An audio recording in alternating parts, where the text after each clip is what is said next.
تعالوا النهارده نعمل مكرونة خطيرة، خطيرة كده، حاجة كده لو نِفْسِك تاكلي مكرونة والوقت مزنّق معاكِ وما عندكيش وقت تعملي صلصة، المكرونة دي ليكِ، شوية مكرونة وشوية سمنة هيعملوا لِك أحلى طبق مكرونة في الدنيا، يتعمل جنب أي حاجة وممكن يتاكل لوحده، ده العشق يعني. يالّا بينا نبتدي الوصفة، هنحتاج معانا معلقة حلة، هتجيبي حلة على النار تحطّي فيها معلقة أو معلقتين سمن كبار كده حلوين، معلقتين سمن.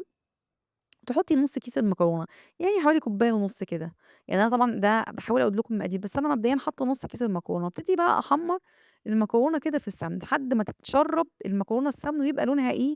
محمِر كده يعني، يبقى لونها دهبي حلو كده،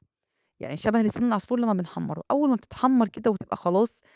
لونها بقى دهبي كده واتشرّبت السمن حلو، ابتدي بقى إيه، أكون محضّرة شوربة بتاعتي ضِعف المكرونة، يعني أنا مستخدمة مثلًا لو كوباية مكرونة يبقى أنا هاحط كوبايتين مثلًا من الشوربة. وأحطها، تكون طبعًا الشوربة باردة عادي مش لازم تكون سخنة ولا أي حاجة، مطلّعاها من التلاجة وأحطها على المكرونة بتاعتي، وأسيب بقى المكرونة تشرب الشوربة، بتقعد على النار حوالي ربع ساعة، أعلّي عليها الأول وبعدين باوطّي، وسيبيها براحتك، إن أنتِ محمّرة المكرونة حلو في السمن، المكرونة ما شاء الله عمرها ما هتعجِّن منِّك يعني،